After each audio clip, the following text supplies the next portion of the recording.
ترك لنا ما إن تمسكنا به لن نضل بعده أبدا. الوحي كتاب الله وسنة رسول الله صلى الله عليه وسلم وهما المحجة البيضاء الذي لا يزيغ عنها إلا هالك. وصلى الله عليه وعلى آله وأصحابه أجمعين. أما بعد, alhamdulillah Bapak Ibu jamaah Masjid Al-Ikhlas Duta Indah, kesempatan yang indah Allah perjumpakan kita pada kesekian kalinya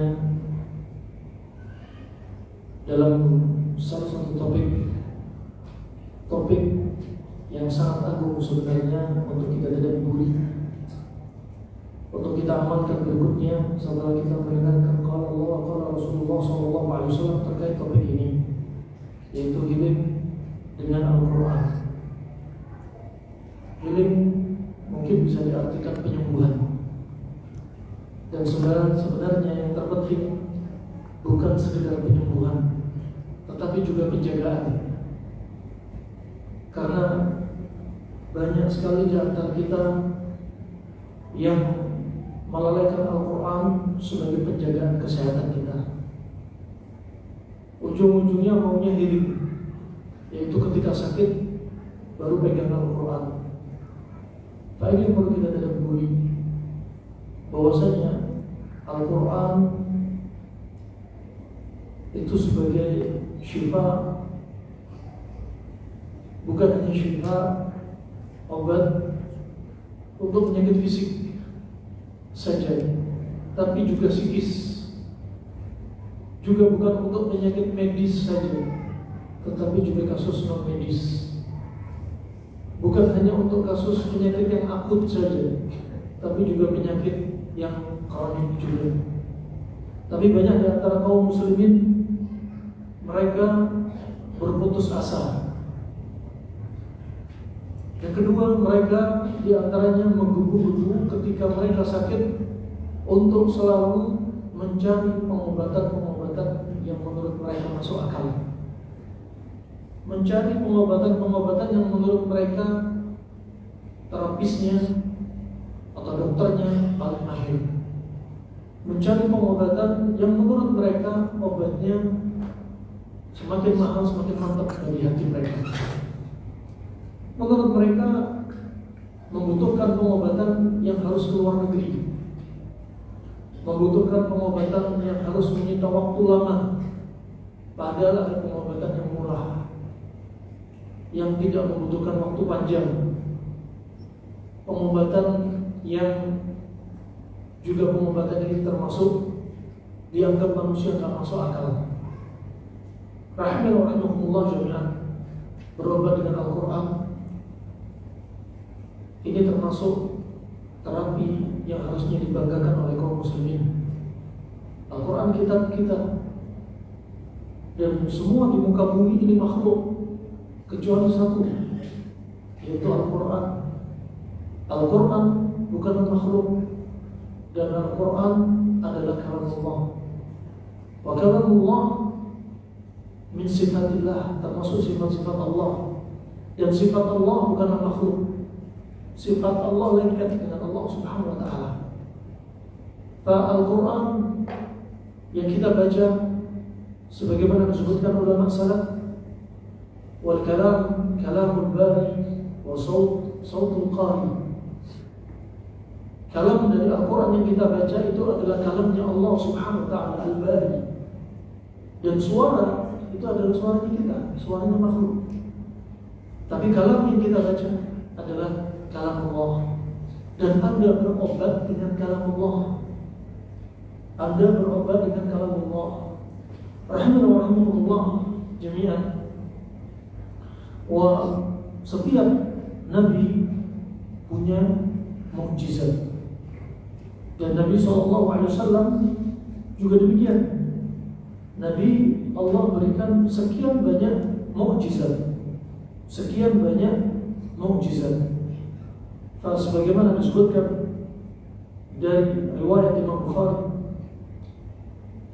dengan sanadnya, ma min nabiyyin illa utiya ma mithlihi amana alaihi al-bashar wa inna ma kana alladhi utituhu wahyan uhiya ilayya fa awaitu aw akuna aktsaruhum tabi'an yawm al-qiyamah. Menunjukkan semuanya para nabi itu punya, yaitu sesuatu yang enggak dimiliki oleh manusia, yaitu mukjizat. Mukjizat termasuk apa? Khawarij 'anil 'adah, yaitu segala sesuatu yang keluar dari kebiasaan manusia. Seperti Nabi SAW, Allah berikan mukjizat. Nabi Musa bisa menyembuhkan penyakit baros, penyakit belang. Ya, begitu pula bisa mengobati orang yang buta. Begitu pula Uzair. Oleh karena itu keduanya ini sampai dijadikan derajat ilah oleh manusia, karena mereka bisa mengobati, bisa melakukan yaitu di luar kebiasaan manusia, sehingga terjatuh padanya ulu. Dan Nabi SAW juga demikian, bisa mendengar sebagian hewan yang mengeluhkan dirinya ketika disiksa tuannya. Nabi bisa mendengar tangisan pohon kurma yang jadi sandaran Nabi SAW sebelum ada mimbarnya. Nabi juga bisa mendengar makanan yang dimakan sedang bertasbih. Nabi demikian ketika daging kambing, paha kambing yang diracuni, dilumuri dengan racun, daging tersebut mengkabarkan kepada Nabi bahwa dia sudah dilumuri racun. Ini mukjizat. Nabi juga bisa mengobati Ali bin Abi Thalib yang sakit mata, ketika diludahi dengan ludahnya Nabi SAW langsung sembuh. Ini semua mukjizat. Dan mukjizat itu adalah kekhususan para Nabi. Adapun selain Nabi ada istilah karamah. Karamah itu disembunyikan, tidak perlu dipamerkan.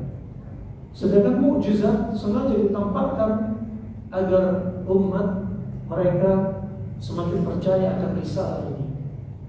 Rahimahullah jami'an. Mukjizat yang terbesar yang diberikan Allah kepada Nabi SAW yaitu Al-Quran. Bahkan disebutkan oleh Muhammad bin Muflih, Tibbun Nabawi, ilmu pengobatan yang dibawa Nabi SAW itu juga mukjizat. Mukjizat. Termasuk salah satu dari jadwal atau daftar Tibbun Nabawi adalah ruqyah. Imma ruqyah dengan Al-Quran atau dengan zikir-zikir yang diajarkan Nabi SAW dalam hadis-hadisnya, atau ruqyah dengan kata-kata yang baik. Fa inna rahimahullah jami'an.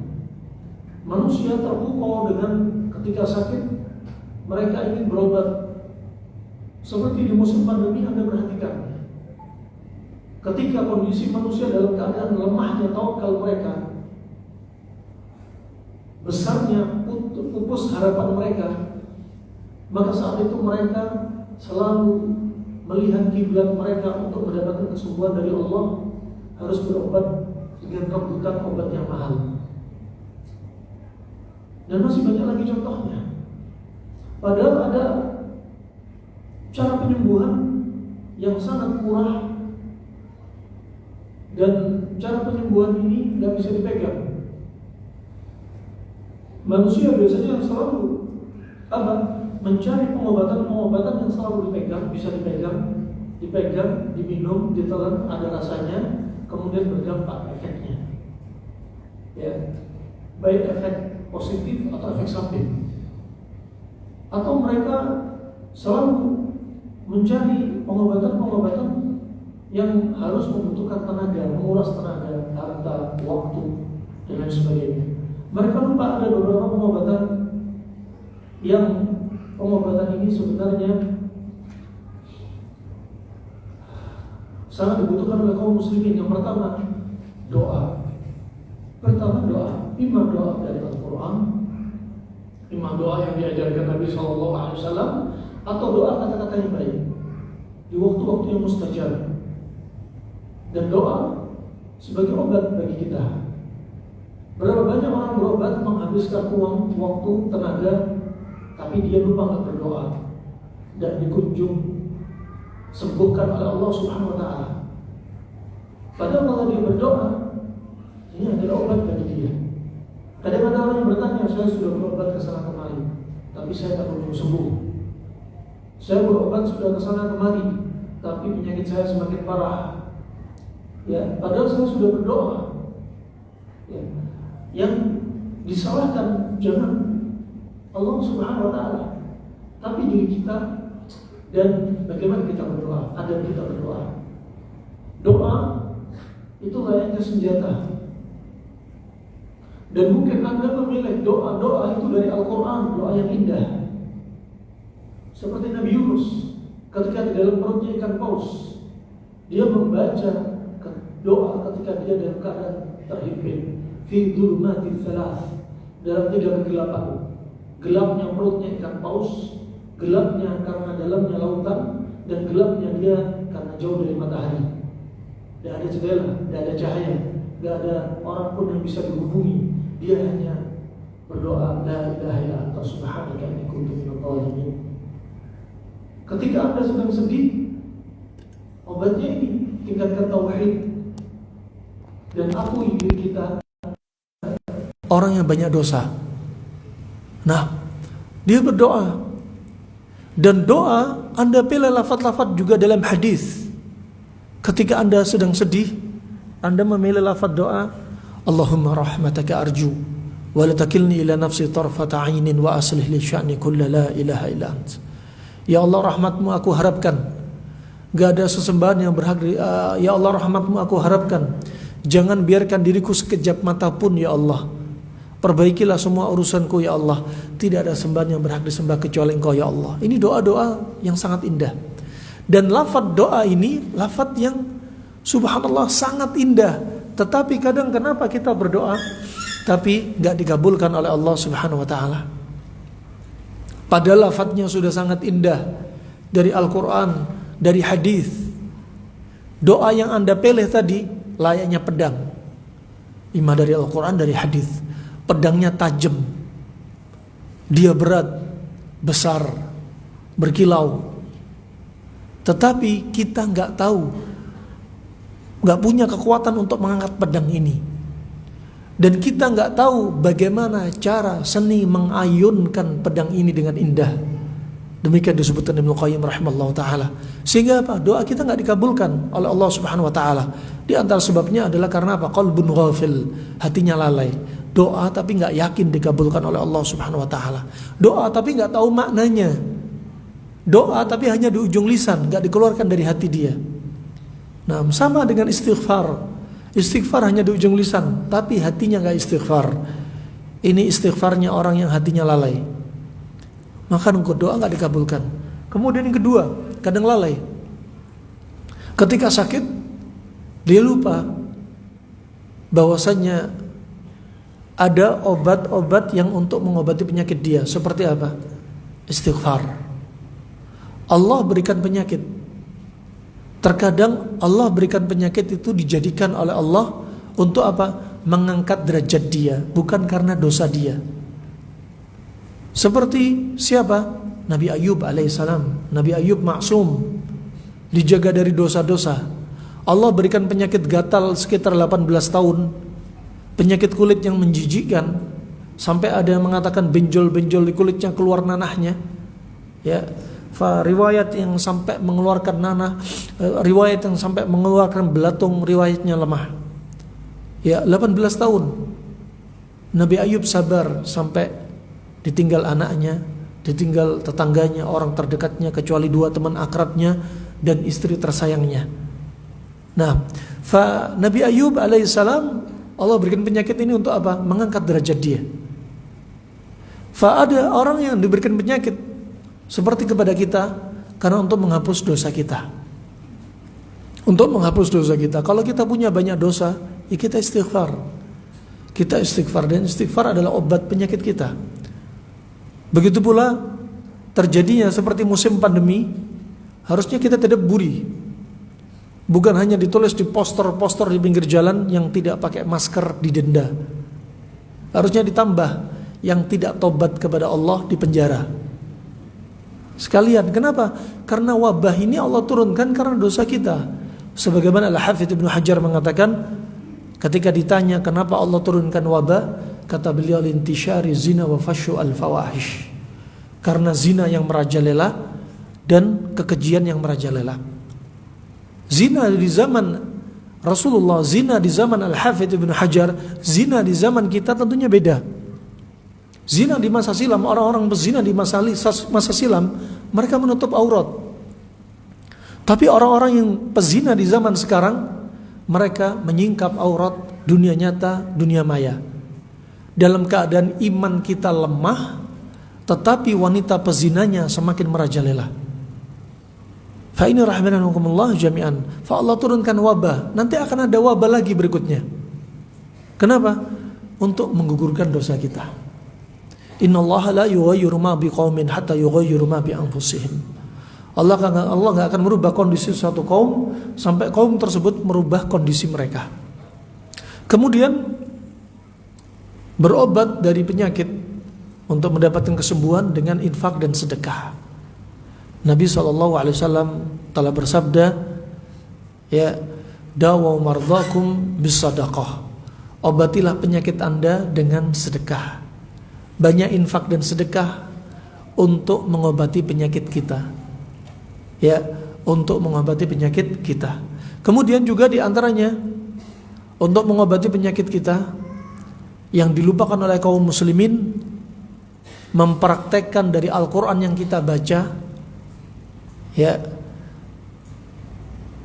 dengan diantaranya bisa dengan membaca Al-Quran terus menerus.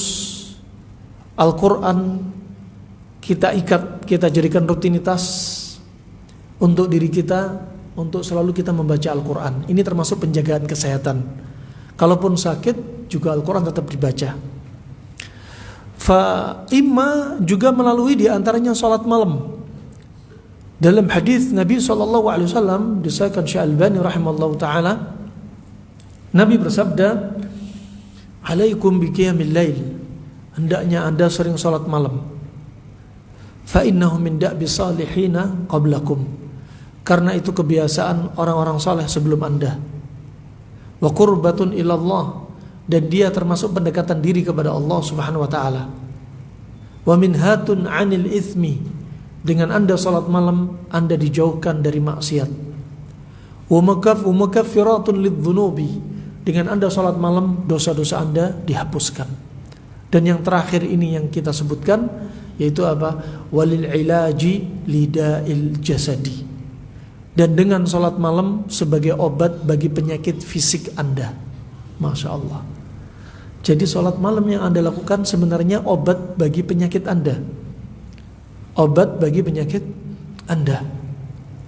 Kemudian rahimakumullah jami'an, yang berikutnya ini healing dengan Al-Quran. Kita berobat dengan Al-Quran. Ini akan kita bahas. Ini akan kita bahas. Dan barusan yang semua kita lewati, ya, sebagai muqaddimah. Ketahuilah bahwasanya Al-Quran, ya, bahwasanya Al-Quran itu sebagai mukjizat bagi Nabi SAW. Mukjizat karena memang Al-Quran sendiri termasuk kalamullah. Kalamullah, ya. Dan padanya ada juga mukjizat dari sisi bahasa. Ya, mukjizat dari sisi bahasa. Ya, sampai-sampai Allah menantang orang-orang musyrik. Allah menantang orang-orang musyrik dalam firman-Nya, ya, qul la in ijtama'atil insu wal jinnu ala ay ya'tu bimithli hadzal qur'ani la ya'tuna bimithlihi walau kana ba'dhum li ba'dhin dhahira. Ya, katakan, seandainya kalian berkumpul para manusia, kaum manusia dan kaum jin, untuk kalian mendatangkan seperti Al-Quran ini, niscaya kalian tidak akan bisa mendatangkan semisal Al-Quran, walaupun kalian saling tolong menolong. Jin manusia tolong menolong, dari umat sebelumnya sampai umat zaman Nabi atau umat sekarang, gak akan bisa mendatangkan semisal Al-Quran. bahasa Al-Quran, ya, kemudian balaghahnya Al-Quran. Kemudian tantangan Allah diturunkan dari semisal Al-Quran diturunkan menjadi hanya 10 surat saja, ya, hanya 10 surat saja. Sebagaimana Allah sebutkan, am yaquluna iftarah qul fa'tu bi ashri suwarin mithlih muftarayatin wad'u man istata'tum min dunillah in kuntum sadiqin.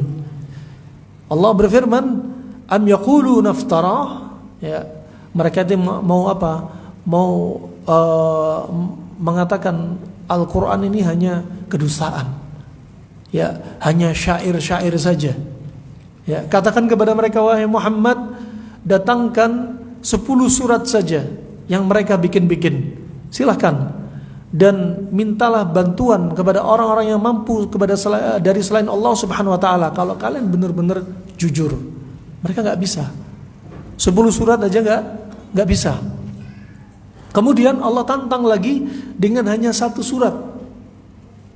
Tantangan Allah untuk mendatangkan semisal Al-Quran sempurna enggak bisa. 10 surat enggak bisa. Sekarang diturunkan tantangannya Allah Subhanahu wa taala dengan hanya 1 surat. Am yaquluna iftarah qul fa'tu bi suratin mithlihi wad'u man istata'tum min dunillahi in kuntum shadiqin. Ya, diturunkan menjadi apa? 1 surat. Dan panggil orang-orang yang mampu selain Allah Subhanahu wa taala jika kalian termasuk orang-orang yang jujur. Ternyata enggak bisa juga. Kenapa kami sampaikan seperti ini? Biar Anda mengagungkan Al-Quran. Kalau Anda mau menjadikan Al-Quran sebagai terapi, Al-Quran sebagai obat, tapi Anda nggak ada ta'zim, nggak ada pengagungan Al-Quran, nggak memuliakan Al-Quran, nggak tahu siapa Al-Quran, ya, nggak tahu apa Al-Quran ini, maka Anda ketika membaca Al-Quran tidak nancap di dalam hati Anda. Nah, makanya beda orang yang biasa meruqyah dengan ayat-ayat Al-Quran dengan orang yang gak biasa meruqyah. Dengan jam terbang yang tinggi, orang yang meruqyah semakin yakin kekuatan Al-Quran, maka hati dia yang baca surat pendek-pendek langsung memberikan dampak efek kepada tubuh yang sakit, baik medis, non-medis, akut ataupun kronik. Nah, ini rahimahumullah jami'an. Nanti akan kita ambil contoh-contoh. Nah, ada di antaranya yang sering membaca Al-Quran tapi hatinya masih panas, hatinya sakit, masih punya hati yang hasad, dengki, suka ghibah, suka namimah. Kemana Al-Quran selama ini? Kemana sholat dia selama ini? Ya, padahal sholat apa? Sholat ini apa? Untuk mencegah dia dari perbuatan apa? Fuhush dan kemungkaran. Inna salata tanha 'anil fahsya'i wal munkar. Salat ini bisa mencegah perbuatan dari apa? Fuhush dan mungkar. Ya, kalau ada orang salat tapi masih suka berbuat maksiat, berarti salatnya perlu dievaluasi. Demikian pula kalau ada orang sering membaca Al-Quran tapi apa? Dia masih mendapati apa? Diri dia ini seperti relung, hatinya kosong dari Al-Quran. Berarti koreksi bacaan dia. Baca Al-Quran hanya di lisan, hatinya gak ikut membaca. Rahman wa rahimakumullah jami'an. Fa ini i'jazul Quran. Lafaz-lafaz Al-Quran tadi ya sangat berat. Anda bayangkan Al-Quran ini ketika diturunkan ya dari Lauhil Mahfuz, ya diturunkan dari Lauhil Mahfuz, ketika Al-Quran ini hendak wahyu ini turun, apa yang terjadi di antara kalangan malaikat? Sebagaimana hadis yang sahih, suara wahyu ini seperti gemerincing rantai yang ditarik. Ya, seperti gemerincing rantai yang ditarik sampai ada malaikat yang pingsan. Ya, malaikat yang enggak berani mengangkat kepalanya. Malaikat yang enggak berani dibangkit dari rukuknya. Malaikat yang enggak berani dari sujudnya. Kemudian malaikat Jibril lah yang menerima wahyu tersebut, dan di antara malaikat yang pingsan mereka bangun dan bertanya, "Madza qala rabbuk?" Apa yang disampaikan Rabb kamu? Kemudian malaikat Jibril berkata, qala al-haq, berkata al-haq. Al-haq itu berat. Al-haq itu berat. Dan subhanallah, malaikat Jibril subhanallah membawa amanah yang berat ini. Turun dari Lauhul Mahfuz langsung ke Baitul Izzah di langit ke-7. Dan kemudian diturunkan Al-Qur'an kepada Nabi SAW munajjaman. Ya, munajjaman. Al-Quran diturunkan pelan-pelan sesuai dengan momen yang terjadi pada zaman Nabi SAW. Adapun alasan-alasan orang-orang kufar di zaman Nabi, seandainya Al-Quran diturunkan dalam satu kali turun, niscaya kami beriman, itu hanya kedustaan.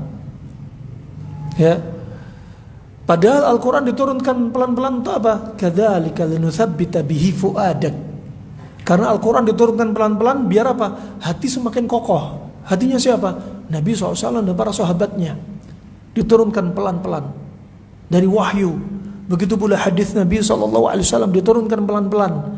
Ya, makanya beda iman kita sama imannya sahabat, beda.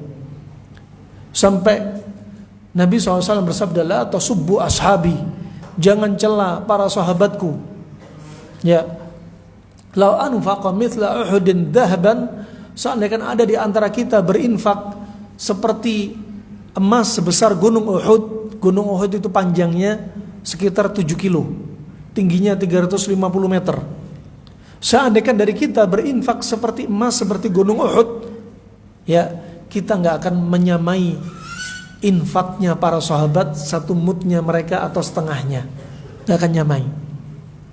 Wala separuhnya, wala nasifah, gak akan nyamai.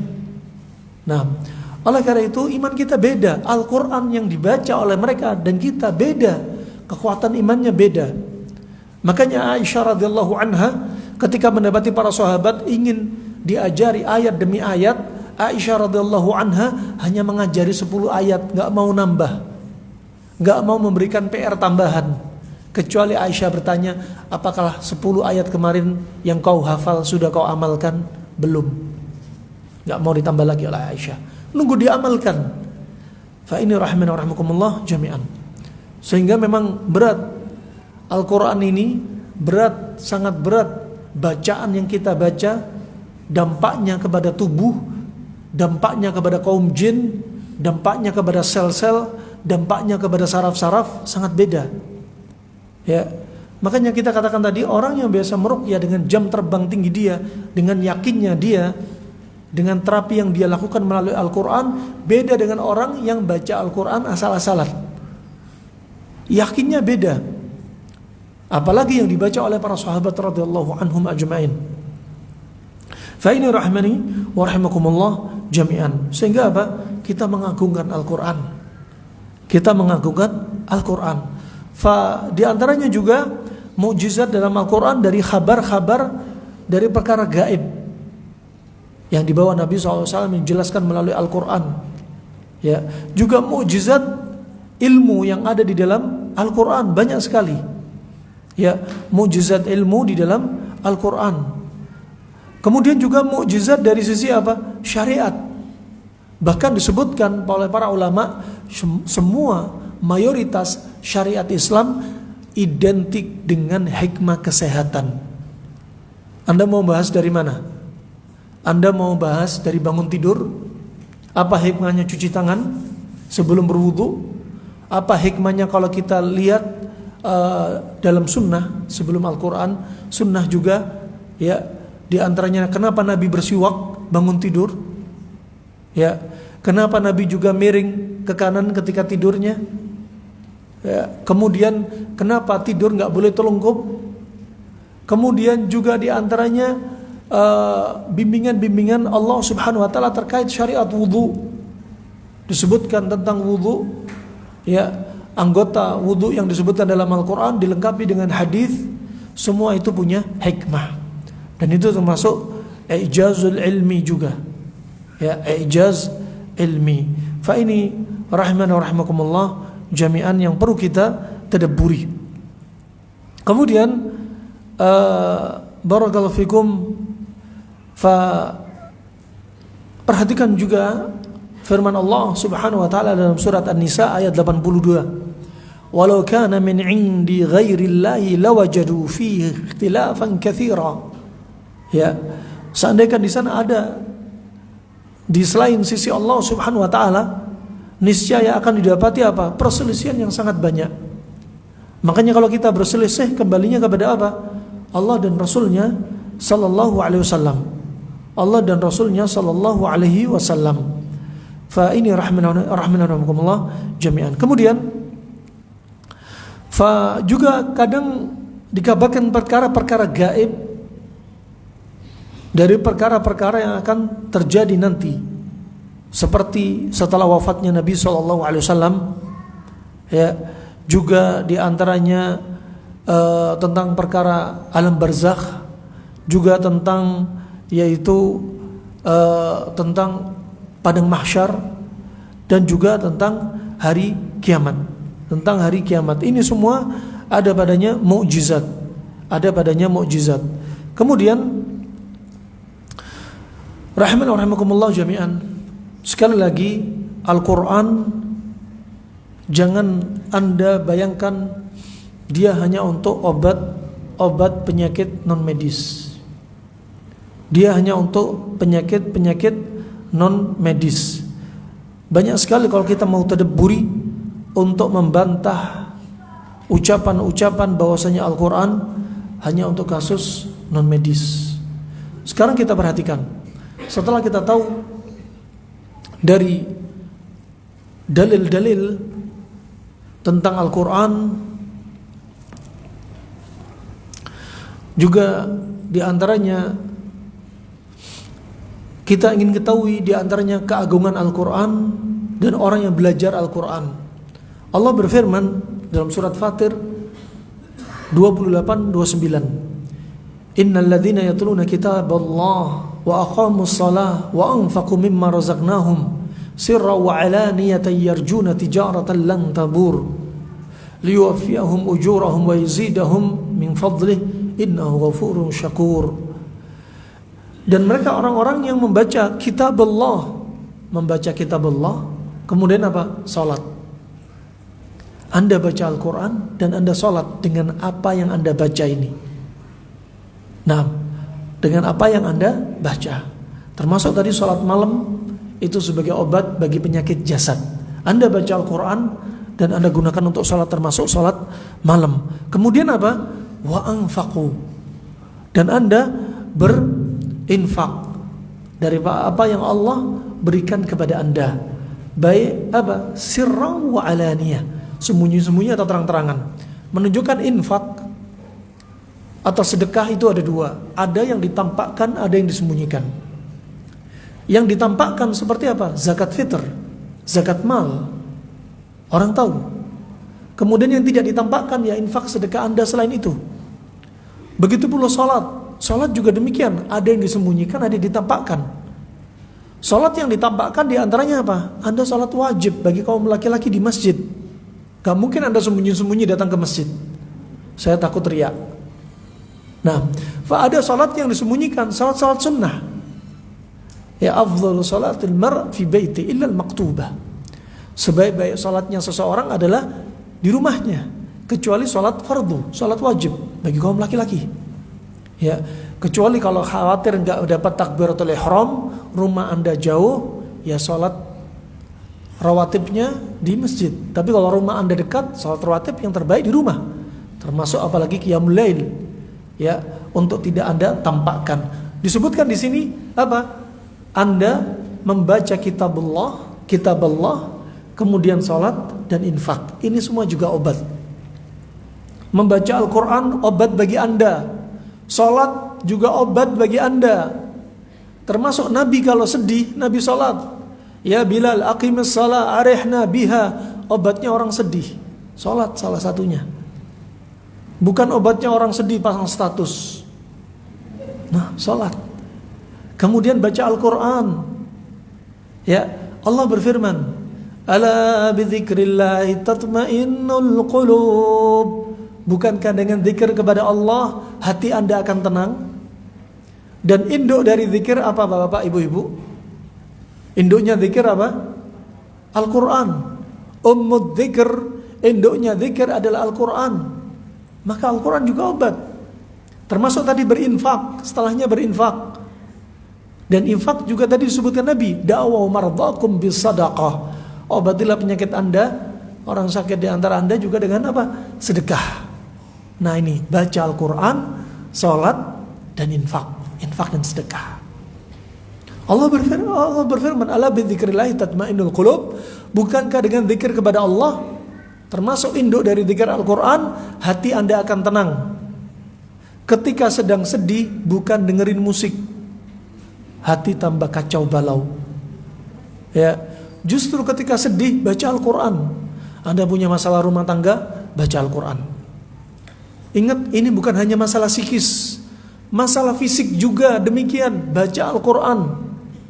Nabi SAW bersabda, ala inna fil jasadi mudghah, idza salahat hadhil mudghah salah jasadu kulluh, wa idza fasadat hadhil mudghah fasada jasadu kullu, ala wahiya al-qalb. Ketahuilah di dalam jasad ini ada gumpalan daging. Kalau gumpalan daging ini baik, maka semuanya ikut baik. Kalau gumpalan daging ini rusak, semuanya rusak. Ketahuilah gumpalan daging ini adalah apa? Hati yang artinya jantung, bukan hati yang artinya liver. Hati yang artinya jantung. Makanya kalau hati ini baik, maka semuanya baik. Anda perhatikan, kita matchingin hadis sama ayat. Kalau hati ini baik, maka jasad ikut taib. Tadi Allah berfirman, ala bidzikrillahi tatmainnul qulub. Bukankah dengan zikir kepada Allah hati kita akan tenang? Induk dari zikir tadi apa? Dengan Al-Quran hati menjadi baik. Hati menjadi baik, hati menjadi tenang. Kalau hati menjadi tenang atau jantung ini tenang, maka obat bagi penyakit dada kita. Orang yang suka dendam, ini obatnya. Iri, hasad, dengki, sedih berlebihan, putus asa, suka ghibah, suka namimah, hati kotor, ini obati. Gelisah, ya. Kemudian lemah tawakal, lemah iman, ini obatnya Al-Quran, biar hati tenang.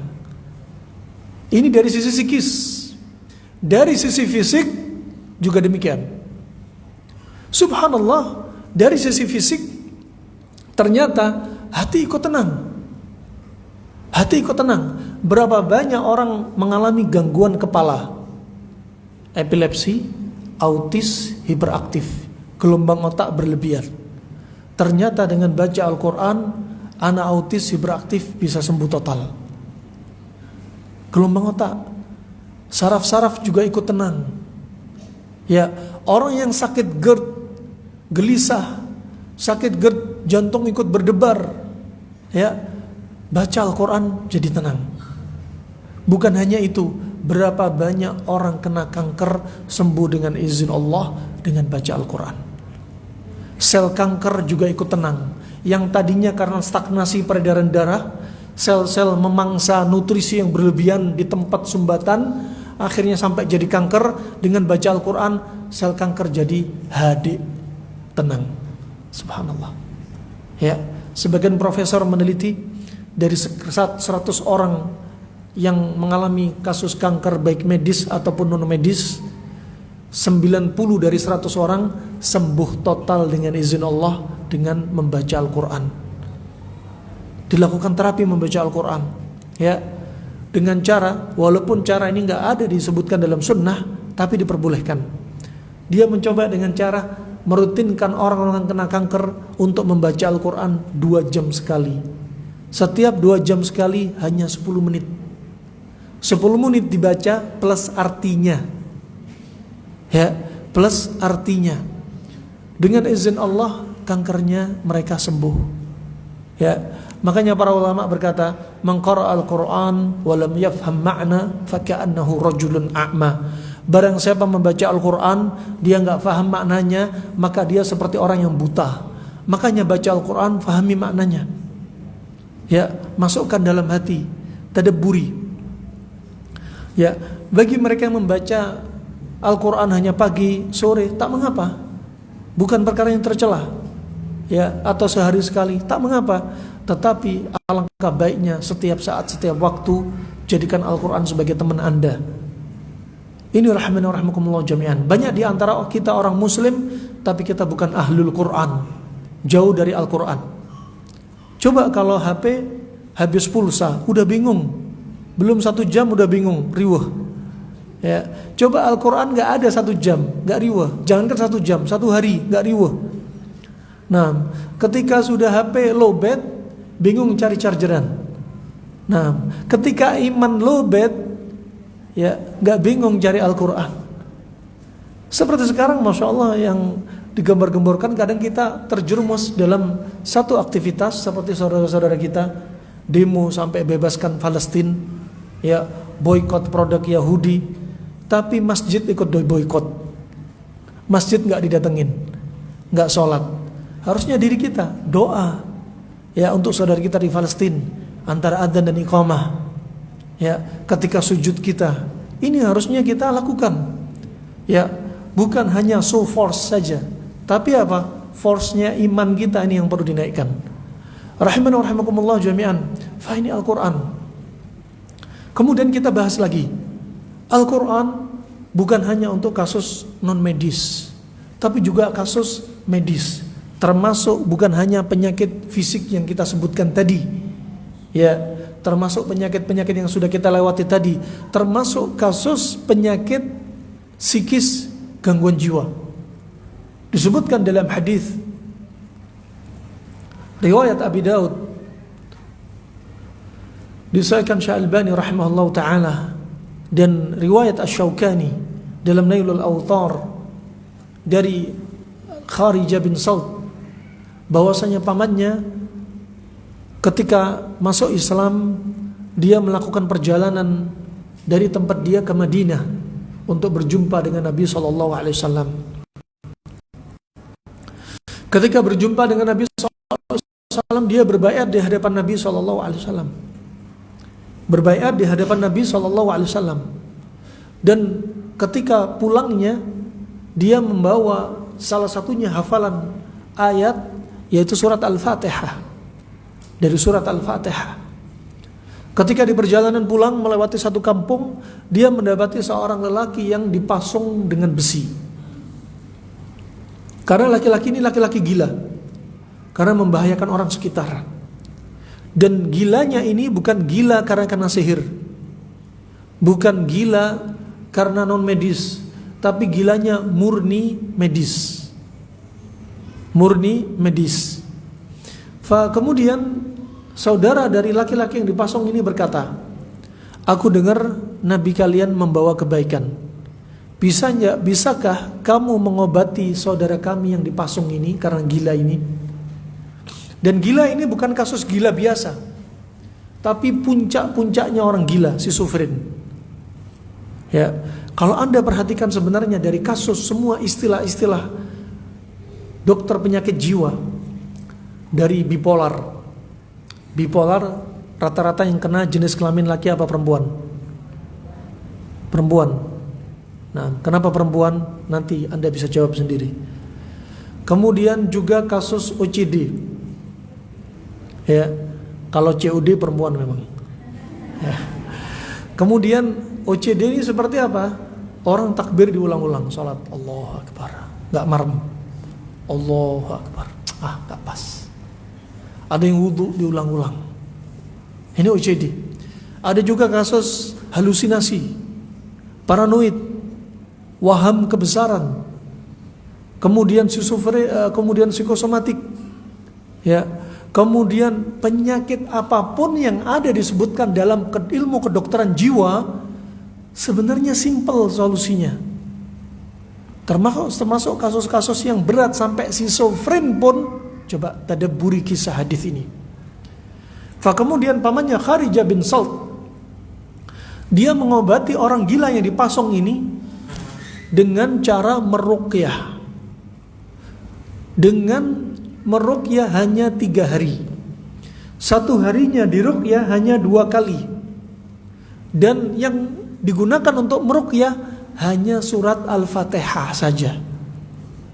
Tapi apa yang membedakan? Hatinya mereka, para sahabat masuk Islam di hadapan Nabi, diajarkan surat Al-Fatihah, yakin melihat ini utusan Allah yang terakhir, penutup para nabi, penutup para rasul, dengan bibirnya langsung melihat bagaimana ayat-ayat diajarkan, tahu makna-makna kandungan dari ayat-ayat ini, dibacakan kepada orang gila selama 3 hari, 1 harinya 2 kali ruqyah, yang dibaca cukup Al-Fatihah, sembuh total. Ini orang gila si Sufrin. Dan ini harusnya disampaikan kepada para dokter, ya, SPKJ, ya, spesialis kesehatan jiwa. Sampaikan kepada mereka. Ya, kadang terpaksa para dokter melakukan terapi sengatan sturm listrik. Kadang direndam di kolam renang. Ya, kadang dikasih obat-obat yang sedatif, sampai di antaranya ada obat yang paling kuatnya seperti dikenal dengan CPZ, klorpromazin. Ya, kita kalau sehat minum ini nggak bisa bangun. Mereka orang gila dikasih dosis sampai 100 gram. Ya, dulu saya pernah minum, ya, dapat obat dari orang tua. Ya, ini obat apaan gitu kan? Lagi kena tipes. Gak ada yang jenguk, gak ada yang tahu kalau lagi sakit, pusingnya kuat, demam gak kuat, pengennya istirahat. Minum dipotong separuh aja, berarti cuma 25 mg. Diminum seharian gak bisa bangun. Ya, mau wudhu harus merangkak ke kamar mandi. Ketika berusaha sholat berdiri gak kuat, akhirnya duduk. Gak kuat, akhirnya berbaring merem, batal wudhu lagi, merangkak lagi ke masjid. Kita gak gila minum obatnya orang gila. Nah, wah kebayang obat-obat seperti ini. Nah, wajar kalau melemahkan saraf, ya, wajar kadang sampai bikin keluar air liur, ya, kalau pak mata mau berusaha dipaksa melek, dia dipaksa tidur tapi keinginan kuat untuk tetap jalan melek. Ini obat-obat yang subhanallah, ya, halal, boleh-boleh karena kalau ke dalam keadaan darurat. Tapi alangkah baiknya kita pakai pengobatan yang minim efek samping. Kalau memang dipaksakan harus dipakai, silahkan, tak mengapa. Tapi kenapa kita nggak bercermin kepada kisah-kisah dari para sahabat ini? Subhanallah, dengan izin Allah diruqyah sembuh. Sampai Nabi bertanya kepada dia, kamu yakin nggak ada surat yang lain? Nggak ya Rasulullah, cuma surat Al-Fatihah saja. Jadi kalau Anda punya family gila, nggak usah putus asa, terapkan terapi ini. Nah, healing dengan Al-Quran, ya. Fa subhanallah, orang gila ini diruqyah dengan surat apa tadi? Hanya Al-Fatihah saja. Jadi untuk Anda meruqyah, gak disyaratkan Anda harus hafal Al-Quran 30 juz. Ketika Anda meruqyah juga demikian, gak harus Anda menjadi seorang ustadz. Kalau semuanya jadi ustadz, siapa yang didakwai nanti? Nah, saling mendakwai tentunya. Kemudian berikutnya, untuk meruqyah, yang penting apa tadi? Ini hati kita. Hati kita penting untuk dihadirkan. Barakallahu fikum. Fa ini rahmana rahimakumullah jami'an. Bismillah.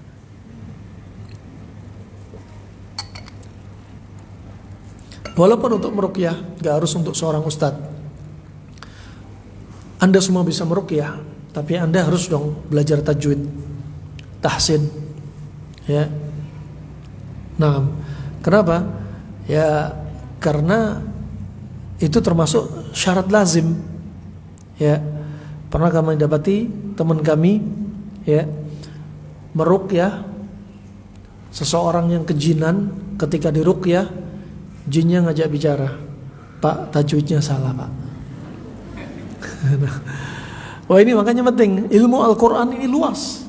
Nanti Anda belajar ilmu tarjamah, belajar ilmu tafsir, belajar ilmu tarikh Al-Quran, belajar ilmu qiraat, belajar tajwid, belajar tilawah, belajar ilmu nasikh wal mansukh, ya, belajar muhkam wal mutasyabih, belajar tentang ijaz Al-Quran, belajar tentang asbabun nuzul, belajar tentang tokoh-tokoh mufassir di masa silam. Banyak sekali PR-nya. Wah, semakin Anda menguasai ilmu Al-Quran, apa yang Anda miliki dari ilmu-ilmu tadi, ya, itu sangat bermanfaat ketika Anda meruqyah. Dari Al-Fatihah sampai An-Nas, semua isinya tauhid. Semakin Anda membaca dengan tauhid Anda yang kuat, ini sangat memberikan dampak efek kepada tubuh, kepada kaum jin, ya, kepada hati yang sedang sakit, itu sangat berdampak, berefek. Wah, akhirnya laki-laki tadi sembuh dari gilanya dan dikasih hadiah 100 ekor kambing. Dalam riwayat Asy-Syaukani, dalam riwayat Abu Daud dikasih 200 ekor kambing. Kalau harga kambingnya 5 juta dikali 200 berarti berapa? 1 M. Nah, wah, ini rahimakumullah jami'an. Coba Anda tadabburi, kenapa kalau orang ini saking excitednya. Biasanya kalau orang sudah gila, ya, kita pikirnya, ya Allah, berat banget ini. Ya, punya family gila ini rasanya berat banget untuk diobati biasanya. Ya, harus masuk rumah sakit jiwa. Ya, nanti nggak tahu berapa tahun. Ya, nanti bisa bercerai dari istrinya, dijauhkan dari anaknya. Ya, dan bisa jadi nanti gilanya menyisakan sekian persen. Coba ini, jangan putus asa. Baca dengan ruqyah dengan Al-Quran. Ya, ruqyah dengan Al-Quran. Nah, di antara kisah teman-teman nih, kisah-kisah lucu di rumah sakit jiwa. Ya, ada dokter rumah sakit jiwa, ya, menganjurkan orang-orang gilanya untuk masuk kolam. Karena orang gila itu punya panas. Kenapa di rumah sakit jiwa ada kolam? Untuk mendinginkan saraf mereka. 10 orang ini berjajar. Hitungan 10 semuanya harus masuk kolam. Siap Pak Dokter. 9 orang masuk semua. 1 orang gak masuk. Pikirnya dokter, 1 orang ini pasti sudah sembuh. Kenapa? Karena kolamnya kosong. 9 orang masuk semua, nyemplung. Ini masih gila 9 orang. Ya. Kemudian yang satu ditanyai, kenapa kamu gak masuk kolam? Dingin Pak Dokter. Oh, ternyata masih gila ini. Dipikir sudah sembuh. Yang satunya lagi, satu orang lari naik ke meja sambil teriak, jadilah saya lampu. Ya. Yang satunya lapor, Pak Dokter, teman saya gila. Kenapa gila? Masa naik meja jadilah saya lampu? Kalau kamu sudah sembuh, nasihatin teman kamu, suruh turun. Jangan Pak Dokter, nanti gelap. Ternyata masih gila juga. Nah, rahimakumullah jami'an. Wah, ini terapi Al-Quran ini penting. Ya, terapi Al-Quran ini penting. Makanya untuk kita yang sehat, jaga diri kita dengan terapi pengobatan, dengan terapi penjagaan kesehatan juga melalui Al-Quran. Ya, sampai Imam Nawawi juga menyebutkan nanti di antaranya masalah rumah tangga muncul, salah satunya adalah rumah itu jarang dibacakan Al-Quran. Suami istri kosong dari Al-Quran. Ya, anaknya dipaksa ngaji, bapak ibunya nggak ngaji-ngaji. Nah, ini rahimakumullah jami'an. Kemudian juga contohnya yang lainnya dari hadis Abu Sa'id Al-Khudri, riwayat Imam Bukhari. Ketika disebutkan ada beberapa gerombolan dari sahabat, mereka sedang melakukan perjalanan safar dan mampir pada satu kampung. Dan satu kampung ini kampung yang terkenal kikir, bakhil, pelit.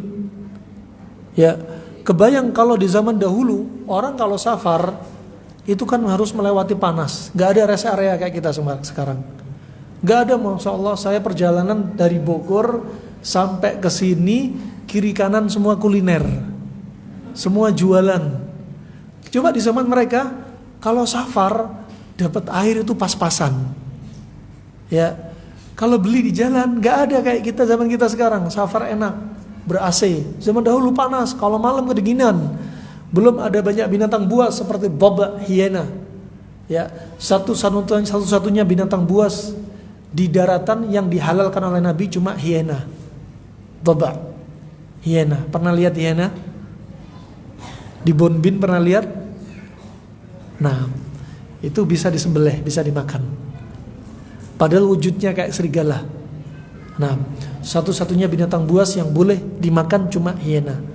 Dan satu-satunya yang bukan makhluk di muka bumi ini adalah Al-Quran. Dan satu-satunya kencing yang boleh diminum, kencingnya siapa? Pertanyaannya salah, kencingnya apa? Ya. Karena orang Yahudi, orang Nasrani, mereka punya ilmu pengobatan dari zaman sebelum Nabi sampai detik ini, minum air kencing pasangan hidupnya.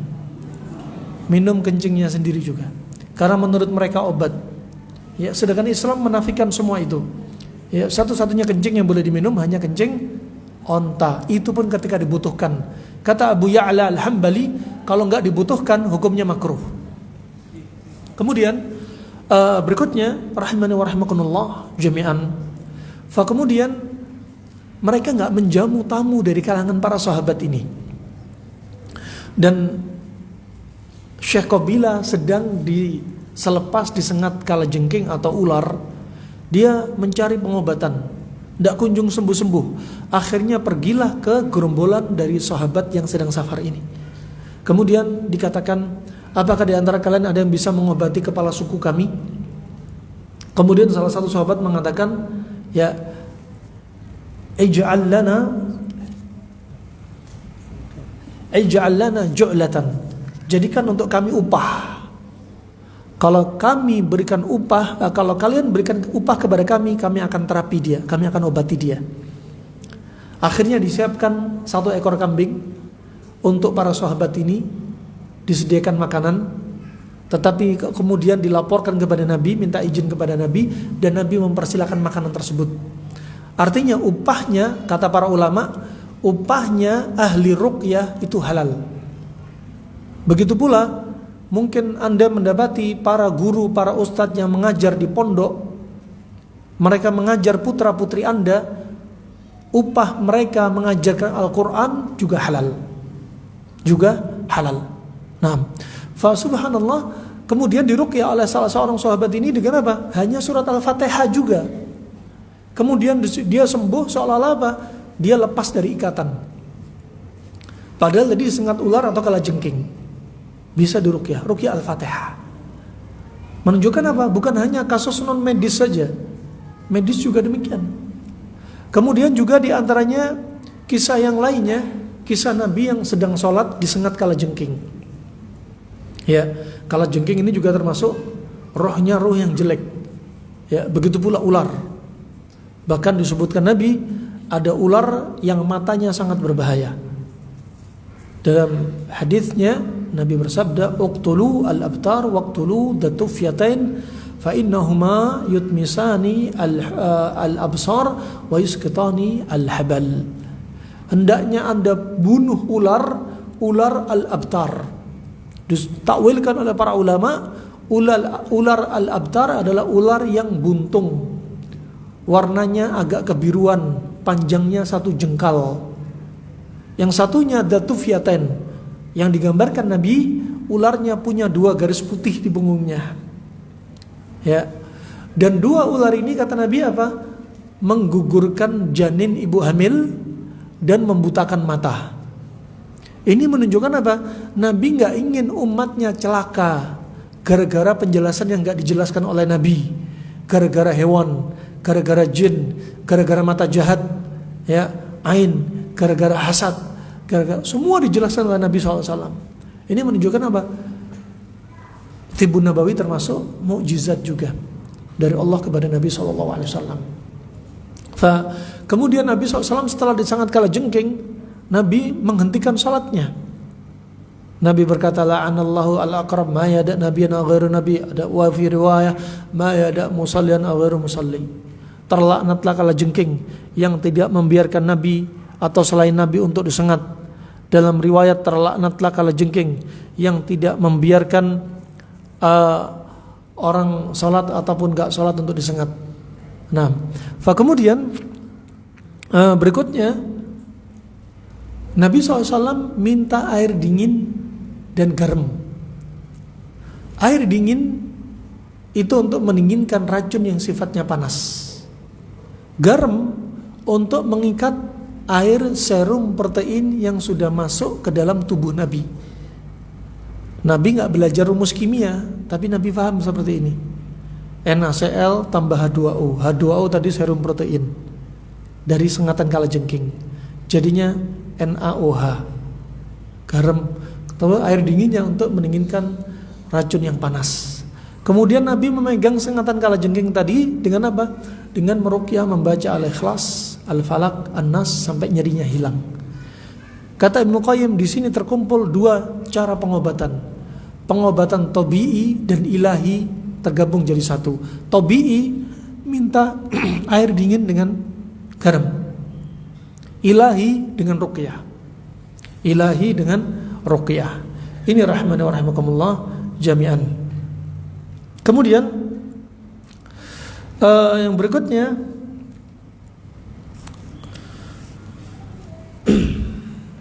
juga diantaranya Nabi SAW kadang diruqyah Aisyah. Pernah Nabi kena mata jahatnya Yahudi, ainnya Yahudi, dan Nabi diruqyah. Nah, juga Nabi pernah disihir. Nabi juga pernah diruqyah. Ya, malaikat Jibril. Juga Nabi pernah dikirim oleh Allah 2 malaikat tadi yang sampai mengkabarkan di mana letak ikatan sihirnya. Nah, ini rahimahumullah. Berarti apa? Ruqyah bisa untuk medis, non medis, bisa untuk fisik, bisa untuk psikis, bisa untuk penyakit akut, bisa untuk penyakit kronis. Nah, ini rahimahumullah yang perlu kita tadabburi. Kemudian dari Utsman bin Affan dalam riwayat Imam Bukhari, Nabi SAW bersabda, khairukum man ta'allama al-Quran wa 'allamah. Sebaik-baik Anda adalah mereka yang belajar Al-Quran dan mengajarkannya.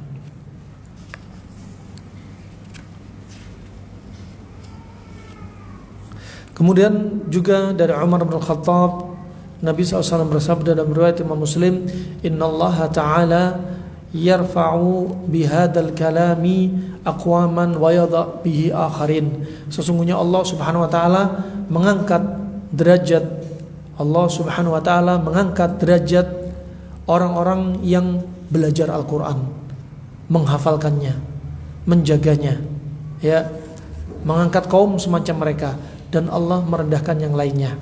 Nah, Allah angkat mereka-mereka yang menghafal Al-Qur'an, nah, dan mengamalkannya. Juga diantaranya Nabi SAW bersabda dari Abu Umamah Al-Bahili riwayat Imam Muslim, Iqra'ul Qur'an fa innahu ya'ti yaumal qiyamah syafi'an li ashabih. Hendaknya Anda membaca Al-Qur'an, ya, karena sesungguhnya dia akan datang sebagai syafaat bagi orang yang baca Al-Qur'an. Al-Qur'an sebagai syafaat. Jangan diniatkan untuk menjaga diri kita tetap sehat, tapi niatkan juga diantaranya akan menjadi syafaat bagi kita nanti.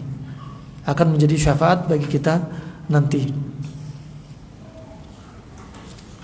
Kemudian keutamaan satu huruf, ya, diantaranya disebutkan di sini, ya, baginya pahala.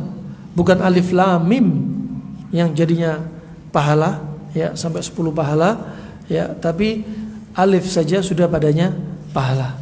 Nah, seandainya kita sering-sering membaca berapa pahala yang sudah kita dapati. Kemudian juga di sana ada hadis, tapi hadisnya lemah, khairud dawai Al-Qur'an. Hadis ini sanadnya lemah, tapi maknanya sahih, disahihkan oleh para ulama, maknanya saja. Ya, sebaik-baik obat adalah Al-Qur'an. Sebaik-baik obat adalah Al-Qur'an, ya. Kemudian dari Abdullah bin Amr bin Al-As bahwasanya Nabi SAW bersabda dalam riwayat Imam Ahmad, ya, juga yang selainnya, ya, disebutkan dengan sanad yang sahih, ya, yuqalu li sahibil Qur'an iqra warqi warattil kama kunta turattil fid dunya fa inna manzilatak inda akhiri ayatin taqra'uha. Nah, fa ini diantaranya keutamaannya. Juga diantaranya zaman dahulu ada kisah-kisah orang yang kisah para ulama salaf di masa silam, ya, mereka ketika mendapati kakinya sedang mengalami pembusukan dan harus diamputasi. Di masa silam untuk membius sudah menggunakan opium, bahasa Arabnya afyun, dari daun atau bunga yang memberikan efek halusinasi. Ya, ketika hendak diamputasi, ya, salaf ini mengatakan, ya, saya nggak ingin satu waktu pun saya lalai dari Allah Subhanahu Wa Taala. Biarkan saya membaca Al-Quran sampai kau dapati diriku merasakan lezatnya bacaan yang ku baca. Setelah itu potong kaki saya. Itu derajat iman mereka.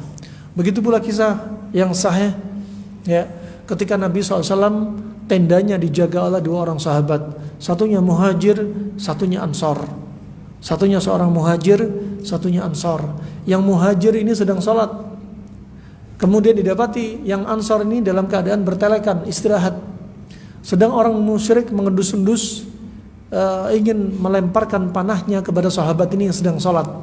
Dilemparkan lemparan pertama, sahabat ini masih tidak bergumam, tidak memikirkan panah tersebut. Dilemparkan panah kedua, tidak bergumam. Ketika dilemparkan oleh lemparan ketiga, sudah banyak darah yang mengucur, maka sahabat muhajirin sudah lemas.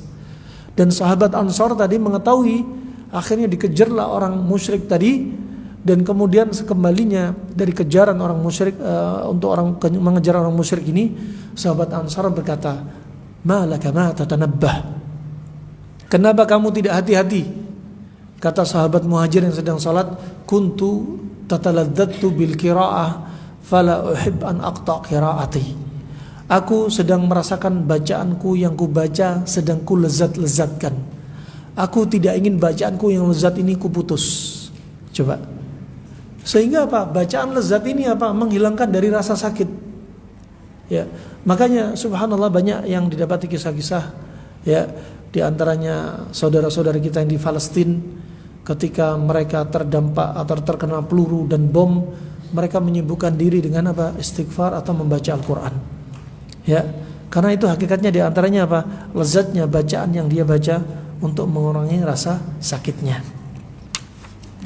Nah, fa ini rahimahumullah yang bisa saya sampaikan sedikit dari materi ini, semoga bisa menjadi penggugah kita untuk semakin cinta pada Al-Quran, ya.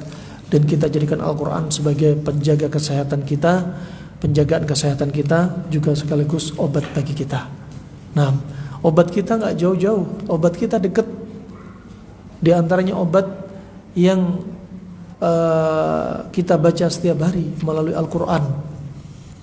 Melalui Al-Quran. Ma'anzalallahu da'an illa anzalalahu syifaan. Allah gak akan turunkan penyakit kecuali Allah turunkan obatnya. Ya, termasuk penyakit-penyakit banyak yang diobati dengan Al-Quran.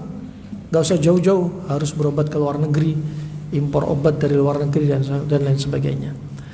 Pertanyaan pertama, membaca Al-Quran bisa mengobati penyakit. Bagaimana kalau bacaan Al-Quran kita belum lancar? Anda bisa dengerin mungkin di MP3 atau mungkin di YouTube Anda. Ya, kalau Anda jauh dari ustadz atau kajian-kajian tahsin, di rumah Anda lakukan pagi sore, baca surat Al-Baqarah, tapi biar dibimbing dengan apa? Bacaan yang Anda dengar dari alat rekaman Anda. Tentunya cari korek-korek yang bacaannya lambat-lambat. Jangan cari seperti misalkan Ad-Dawsari, ya, bacanya terlalu cepat bagi pemula. Nah, cari yang lambat-lambat, ya, misal Al-Husari atau Syekh Al-Hudhaifi, ya, pelan-pelan. Nah, ini ya. Kemudian Anda juga tentunya perlu untuk mengejar ketidakbisaan Anda, ketidaklancaran Anda dengan belajar tahsin. Ya, belajar tahsin terbaik lakukan setiap hari. Kalau hanya sepekan sekali hasilnya lambat. Habis belajar besoknya lupa. Ya, mending Anda belajar tahsin selama 3 bulan tapi setiap hari. Dari orang betul-betul nggak bisa baca Al-Quran, betul-betul apa bisa menguasai Al-Quran.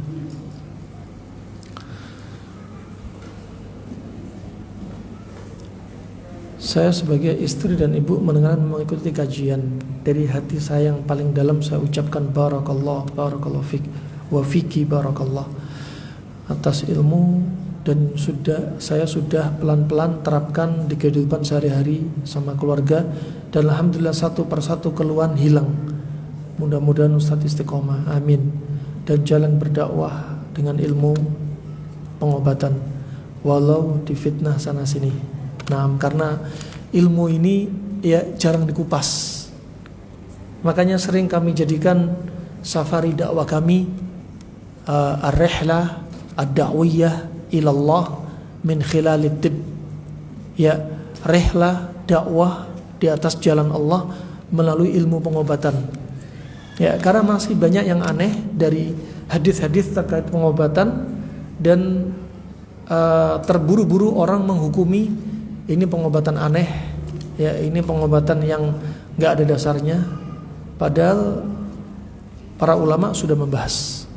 Kita hanya menyingkap apa yang ditulis oleh para ulama. Fajazakillah khair. Jika untuk penyembuhan terapi ruqyah dengan Al-Fatihah dibaca berapa kali? Bebas. Gak ada bilangan tertentu. 50 kali, 1000 kali. Gak ada. Ada ibu-ibu diantaranya yang meruqyah mandiri. Diri dia kena sihir. Meruqyah hanya beberapa kali baca Al-Fatihah langsung muntah. Muntahnya ada silet yang berkarat. Ada yang muntahnya tulang sapi keluar dari mulutnya. Ada yang muntah seperti kalau orang Jawa bilangnya paku usuk, paku yang panjang keluar dari mulutnya. Ada yang sampai ada seorang wanita mengalami sakit sekujur tubuhnya. Setelah dironsen ternyata di tubuhnya banyak didapati paku. Dioperasi oleh dokter. Dokternya kelelahan. Akhirnya diruqyah. Ketika diruqyah sudah tinggal taruh ember, tangannya diletakkan, paku keluar semua. Nah, ini rahimahullah jami'an. Bebas Anda baca Al-Fatihah berapa kali. Gimana cara mengobati lutut yang sakit sudah dengan obat medis tapi malah kena lambung? Ya, obat-obat nyeri biasanya tak lepas dari efek sampingnya kepada lambung, darah tinggi, ya, juga usus melilit dan lain sebagainya. Lihat dulu kasusnya lututnya Anda, masalahnya apa? Radang pada lutut karena lutut Anda dingin, ya, atau karena kurang cairan sendi pada lutut Anda. Lihat dulu sebabnya yang mana. Kalau kurang cairan sendi berarti obatnya tambah cairan sendi. Ya, kalau Anda tambah di rumah sakit mungkin hanya butuh sekitar 35 juta 3 kali suntik. Nah, kalau di rumah hanya butuh mungkin lobak putih, ya, timun, wortel, tomat, sayur salad, cincang-cincang, kasih minyak zaitun, kasih merica garam dikit, kasih lemon, enak banget itu.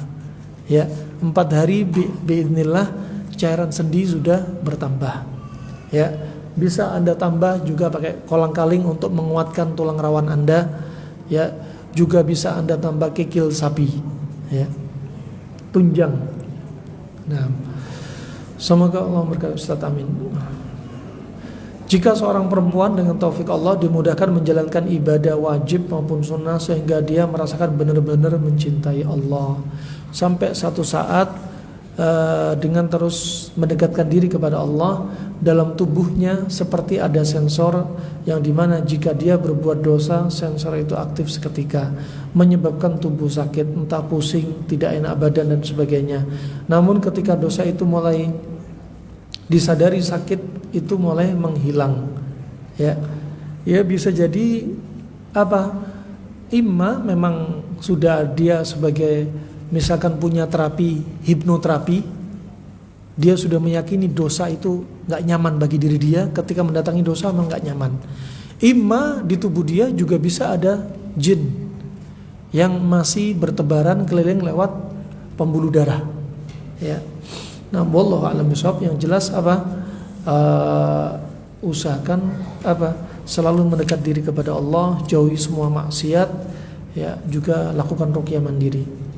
Bagaimana kalau minum obat penyempitan pembuluh darah jantung, obat kolesterol, simvastatin dan pengencer darah, ya, apakah ada gantinya?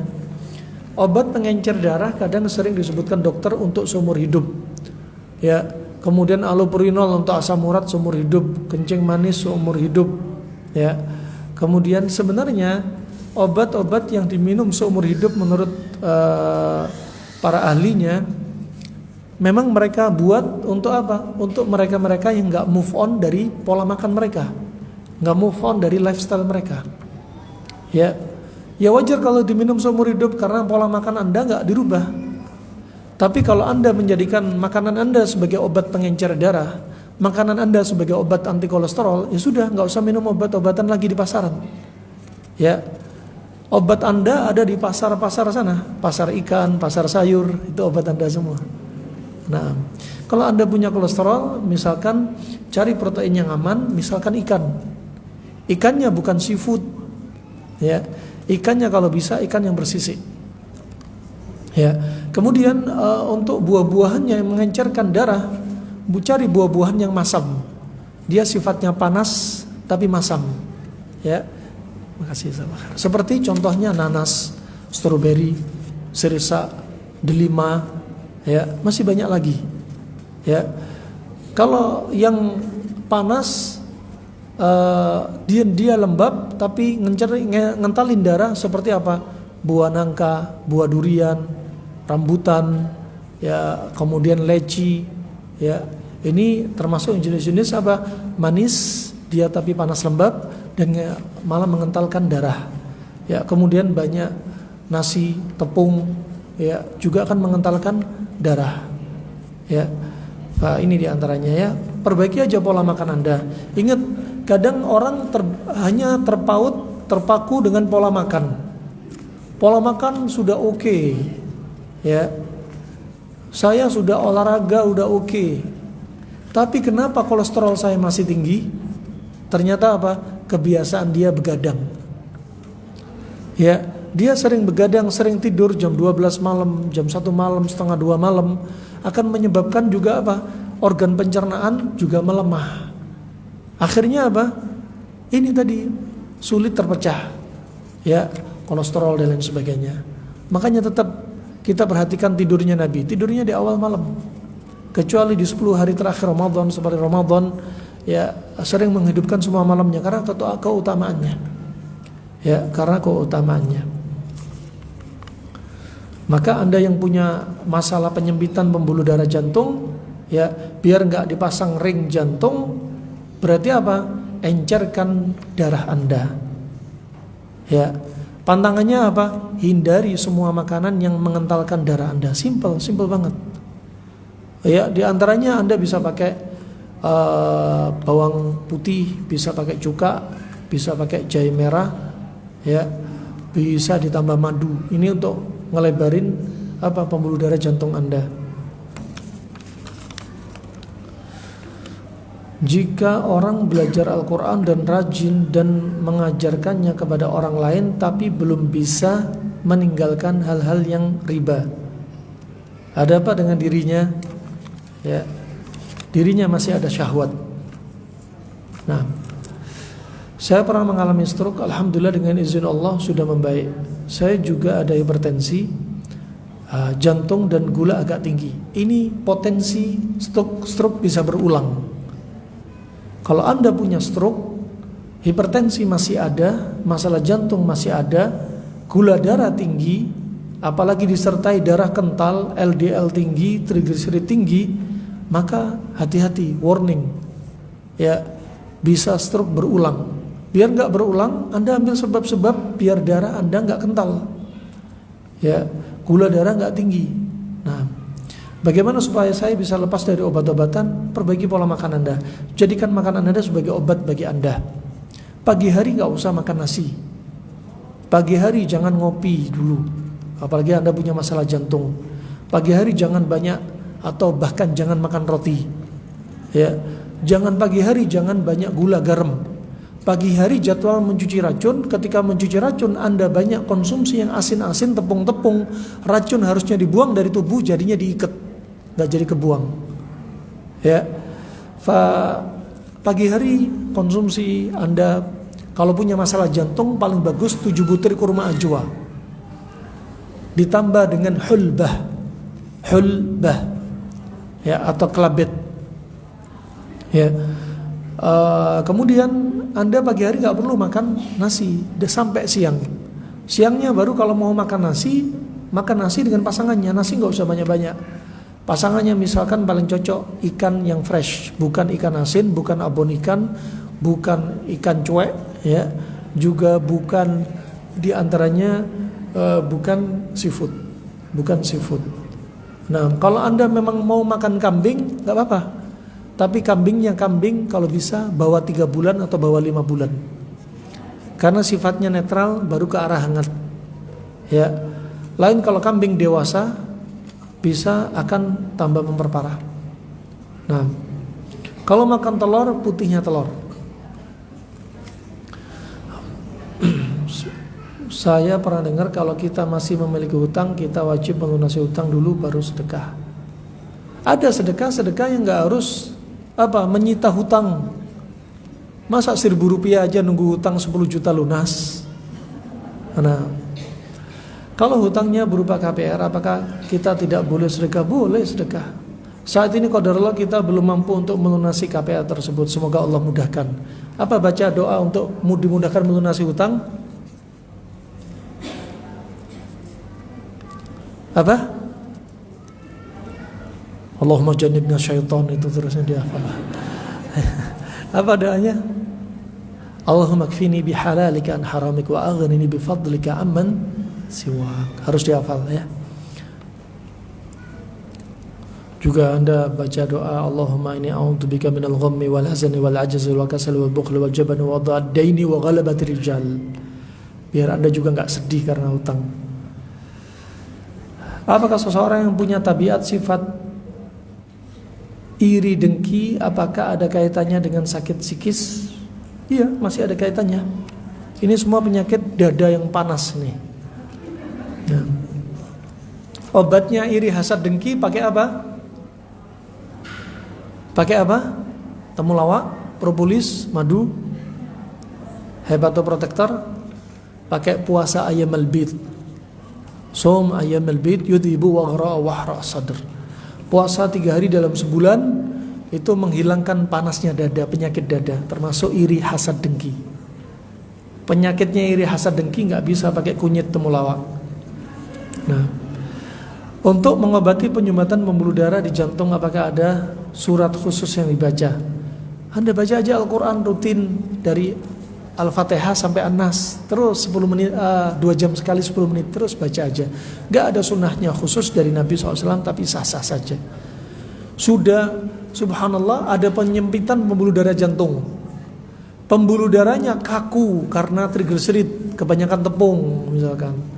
Kemudian juga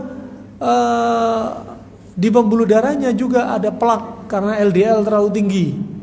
Masih darahnya kental, asam urat tinggi, kolesterol tinggi, gula darah tinggi, kental. Akhirnya didorong jantung butuh dorongan kuat. Lama-lama jantungnya bengkak. Imam pembuluh darah bisa pecah, imam jantungnya juga bisa bengkak. Nasallallahu alaihi. Kemudian saya didiagnosa sakit bronkitis ambeien dan sekarang dia malas untuk bergerak dan berbicara. Ini saking kroniknya nih. Sampai seperti depresi. Kasih dia talbina, kasih dia juga labu kuning, ya. Kemudian bikinkan dia untuk dia tonik. Toniknya bahannya kacang hijau, labu kuning, jahe merah, dan gula aren. Nah, dan ruqyah dia. Walaupun dia di ruqyah nggak memberikan efek, ruqyah dia. Anda bayangkan ya, teman-teman kita, tim ruqyah, meruqyah orang gila, anak muda gila 1 tahun. Di ruqyah, sekali ruqyah 3 jam. 3 jam ruqyah. Yang meruqyah 2 orang, silih berganti. Ketika di ruqyah, gak ada namanya orang gila. Ini orang gila karena schizofren, bukan karena jin. Gak ada bilang, Tat, saya mau kresek, Tat, mau muntah. Orang gila kok. Nah, wa subhanallah, selama di ruqyah 3 jam hari pertama, sama sekali gak ada efek. Diem aja. Coba kalau Anda gak yakin, ini beneran ini di ruqyah nge-efek ini. Kalau Anda gak yakin ya, dan subhanallah teman-teman sudah yakin, dan ada hadis yang sudah kita lalui tadi, hadisnya dari kisahnya pamannya Kharijah bin Salt, di ruqyah, sekali ruqyah 3 jam, 1 harinya cuma 3 jam, selama 7 hari, dengan izin Allah sembuh total. Setelah sembuh diberangkatin dia sama familinya umroh, dikasih sepeda motor, coba seperti kisahnya tadi. Karena apa? Excited gitu kan ya. Ada yang gila 2 tahun, di ruqyah 14 hari. Sekali ruqyah 3 jam. Yang dibaca hanya Al-Baqarah, ya, Ali Imran, An-Nisa, diulang-ulang. Ya, diulang-ulang. Dengan izin Allah sembuh. Nah, fa ini rahmanallah jami'an. Habislah semua pertanyaan. Nah, masih Pak. Mari Pak.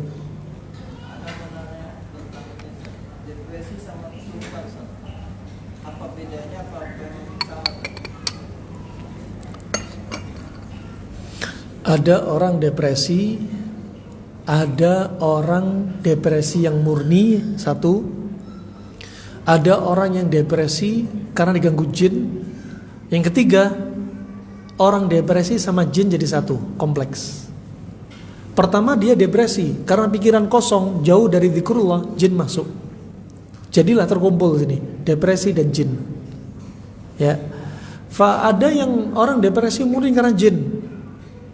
Murni karena jin. Ada jin yang iseng ganggu dia masuk. Ada jin pejatuh cinta, ya, suka sama perempuan. Ada yang sebaliknya, anak muda cakep dimasuki jin perempuan. Nah, ada yang murni karena depresi, gak ada jin. Ya, tiga kondisi ini dilihat. Kalau seperti misalkan yang disertai jin, biasanya nggak lepas dari tiga gejala ini. Ketika sedang sadar, dia sering ketika mendatangi ketaatan Allah diganggu. Ketika sholat tidak khusyuk. Ketika sholat kadang timbul reaksi. Ketika sadar, ya. Kemudian ketika tidur, orang depresi dan ada jinnya, ketika tidur dia sering mimpi-mimpi yang menakutkan. Yang ketiga, ketika diruqyah menimbulkan dampak.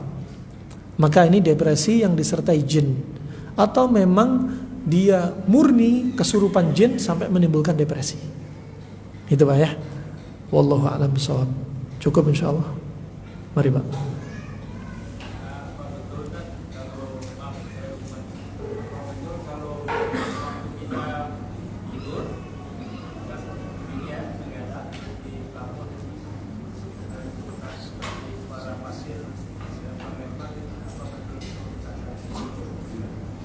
Wallahu a'lam bishawab. Tidak disebutkan dalil khusus, ya, tidak disebutkan dalil khusus bahwa itu akan menjamin adanya jin atau sihir yang dilempar ke rumah bapak misalnya. Ya. Kadang ada di atas atap tikus jalan-jalan, kucing jalan-jalan. Ada yang memang murni dilempar jin, seperti dilempar pasir. Kadang seperti bom meledak. Ya. Tetangga kami yang sebelumnya sempat disihir, dia seorang pak jaksa dan banyak musuhnya, ya. Dan subhanallah, sebelum kami datang udah seperti bom yang meledak, ya, sesuatu yang meledak di atas, kadang di atas mobilnya, kadang di atas atap. Nah, alhasil memang kadang terjadi seperti ini, ya. Dan kita sikapnya di tengah. Jangan sampai ekstrim kanan. Ekstrim kanan berlebihan dengan hal-hal yang demikian. Terlalu hulu berlebihan. Ekstrim kiri sama sekali nggak percaya. Padahal memang iya. Padahal memang lagi dikirim. Ya, alhasil kirim nggak dikirim, ya, tetap kalau memang ada gangguan pada dia tetap diruqyah. Kalau memang ada isinya memang dikirim, ya tambah sadarkan diri dia untuk bertobat kepada Allah. Mungkin karena kedoliman dia dikirim sihir, ya, atau mungkin memang dia dizalimi oleh orang-orang yang ingin nyihir dia, ya, maka dianya sendiri juga harus bertobat, tutup pintu semua maksiat, dan kemudian rajinkan untuk membentengi tubuh Anda dari gangguan mereka. Nabi SAW seorang nabi, tapi nabi kena sihir, kena ain. Ini menunjukkan apa? Pertama, semua itu atas kehendak Allah. Ya, apalagi kita bukan nabi, bukan rasul, ya, maka kita lebih berhak untuk membentengi diri kita dengan zikir pagi petang, dengan banyak mendatangi sholat 5 waktu, ya, dengan menjauhi semua maksiat. Ada di antara keterangan dukun beda-beda.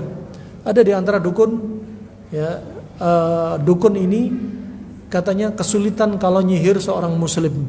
Kenapa? Keterangan dia, karena dia sering sholat 5 waktu. Mata dia ditutupi dari sasaran target orang yang mau disihir, ya, orang yang mau disihir. Juga kisah seorang syekh dari Saudi, disebutkan ada seorang laki-laki tampan, dia playboy. Suatu ketika laki-laki ini jatuh cinta dengan seorang wanita yang salehah, tapi wanita saleh ini nggak mau dipinang dia, karena jelas tingkah laku playboynya ini. Ya, akhirnya laki-laki playboy ini melakukan tindakan sihir, pergi ke dukun, cinta ditolak, dukun bertindak, ya, dan disihirlah wanita ini. Menurut keterangan Syekh ini, ya, dari kisah yang akhirnya bersambung dari kisah mereka, kisah nyata ini, wanita ini ternyata di antara rahasianya dia melazimkan, merutinkan diri dia membaca surat Al-Mulk. Ketika ditanya, apa yang ada beda pada diri kamu? Ya, dia merutinkan setiap harinya membaca surat Al-Mulk. Gak ada datang dalil khusus bahwasanya surat Al-Mulk ini ya pasti untuk menangkal hal demikian, tapi dia hanya mengambil sebab. Ya, nah, ini di antara ibrah yang bisa kita ambil. Cukup insyaallah sampai di sini saja. Harap dimaklumi atas keterbatasan apa yang kami sampaikan. Jika ada salahnya karena keterbatasan ilmu saya dan dari gangguan syaitan, dan sebaik-baik orang yang salah bertobat kepada Allah Subhanahu wa taala, dan apa yang ada benarnya dari apa yang kami sampaikan tentunya dari Allah semata. Semoga Allah jaga diri kita dari segala keburukan. Semoga Allah jadikan kita semua sebagai ahlul Quran. Semoga Allah jadikan apa yang kita baca dari Al-Quran sebagai syafaat kita di yaumul qiyamah. Dan semoga Allah wafatkan kita dalam keadaan husnul khatimah. Allah selamatkan saudara-saudara kita di Palestina, dan semoga Allah jadikan orang-orang yang meninggal mendahului kita di Palestina sebagai syuhada. Amin ya rabbal alamin. Wabillahi taufiq wal hidayah. Subhanakallahumma bihamdika asyhadu an la ilaha illa anta astaghfiruka wa atubu ilaik. Wassalamu alaikum warahmatullahi wabarakatuh. Waalaikumsalam warahmatullahi wabarakatuh. Alhamdulillah, kajian telah selesai. Jazakumullah khairan Ustaz atas apa yang disampaikan. Untuk info kajian berikutnya insyaallah Ahad tanggal 19 November jam 8.30 pagi oleh Ustaz Adri Umar Bakar dengan tema 50 sebab terhindar dari siksa kubur. Semoga kita dimudahkan dalam setiap kajian untuk ilmu syar'i. Amin ya rabbal alamin. Assalamualaikum warahmatullahi wabarakatuh. Tandanya dia susah untuk kesukaan, bisa nggak dari fisik?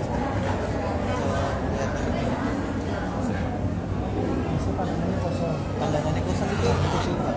Kesurupan, ya, kesurupan, ya. Kalau orang ahli, bisa ahli bukan juga paham. Bisa kalau pas kita tidur, kita ke atas, kita Itu kesukaan. tidak ada kesurupan. Kalau depresi, Depresi nggak ada. gitu aja ya. Banyak sih sebenarnya perlu dipelajari dan banyak pertanyaan. Seperti ketika tanya sholatnya gitu, terus sering tidak paling beda kita hidupnya. Mungkin kalau non muslim kita rupiah, Mungkin bahkan jadi depok. wah itu dia masalah. Sekarang saja. Boleh minta nomor Saya jadi Oke.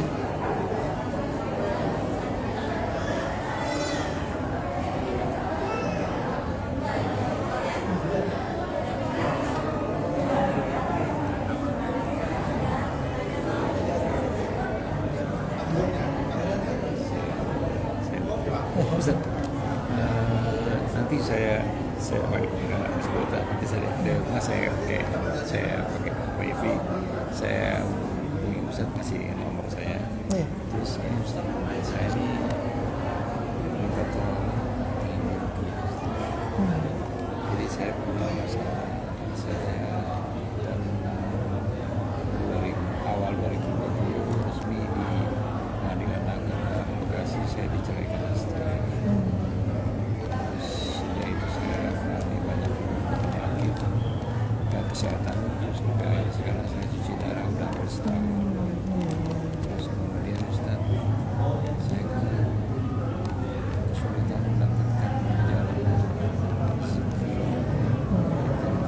Ustaz. Tadi biasanya saya baca. Sampai sekarang ini sejak habis bercerai saya terus bekerja di sini. Terus saya curiga sama diri saya, mungkin saya curiga sama diri saya.